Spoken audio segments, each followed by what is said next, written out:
নাটোরের রাজরানী ভবানী সিংহাসন পাচ্ছে না, আমি শুনে এসেছি। সে কি গো, মহারাজের এইভাবে চলে যাবার পরে রাজরানী তো একমাত্র আমাদের মেয়ে বউদের ভরসা গো। এই কথাটা কেউ রাজ দরবারে বিবেচনা করে দেখছে না। তোমরা সকলে চলো। নিশ্চয়ই যাব, আজকে তো আমাদের যেতেই হবে। আজকে রাজরানীর পাশে আমাদেরকে দাঁড়াতেই হবে। তোমরা সত্যিই সকলে তাই চাও তো গো?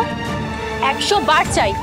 ওই ফৌজদার যদি বেঁচে থাকতো, তার দলের লোকদের যদি রানীমা না তাড়াতেন, তাহলে তো এতদিন আমাদের মেয়ে বউদের ইজ্জতে হাত পড়তো। আমরা রাজরানীকেই সিংহাসনে চাই। আমাদের মেয়ে বউদেরকে তো উনিই রক্ষা করেছেন, ওনাকেই তো আমরা চাই। এই সব চলো তো একসাথে গিয়ে রাজদরবারে আমাদের মনের কথাটা জানাই। চলো চলো সবাই চলো, সকলে চলো। এই শুনেছো সকলে, রাজসভায় কি কাণ্ড হচ্ছে? রাজরানীকে ক্ষমতা দেওয়া হচ্ছে না, বসতে দেওয়া হচ্ছে না তাকে সিংহাসনে। সে আবার কি কথা?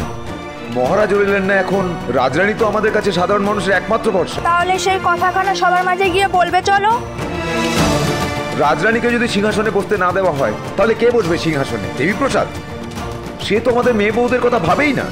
সে যদি সিংহাসনে বসে তাহলে তো আমাদের সর্বনাশ হয়ে যাবে। না না না, এ হতে দেওয়া চলে না। আমরা যদি ঠিক না করি কে বসবে সিংহাসনে, তাহলে কে ঠিক করবে?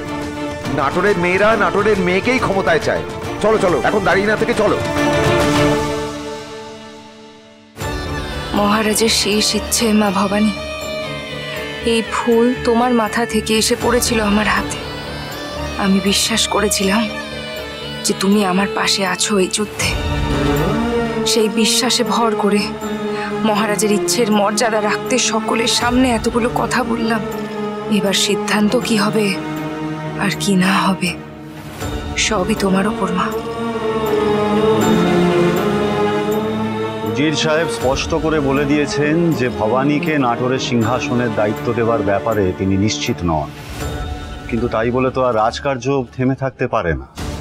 এখানে উপস্থিত সকলকে আমি একটা কথা মনে করিয়ে দিতে চাই যে আমার পুত্র দেবীপ্রসাদ এই বংশের সন্তান। তার শরীরে রাজরক্ত বইছে, নাটোরের যোগ্য উত্তরসূরি। তাই সব দিক বিবেচনা করার পর আমি এই সিদ্ধান্তে এসেছি যে আগামী মহারাজ হিসেবে আমার পুত্র দেবীপ্রসাদকে নির্বাচন করা হোক। আর এ কথা তো আলাদা করে কাউকে বলে দেওয়ার নয় যে যুদ্ধক্ষেত্রে দেবীপ্রসাদ প্রমাণ করে দিয়েছে তার মাতৃভূমির প্রতি ভক্তি। তাই আমার মনে হয় আমার এই সিদ্ধান্তকে উজির সাহেব সম্মতি জানাবে।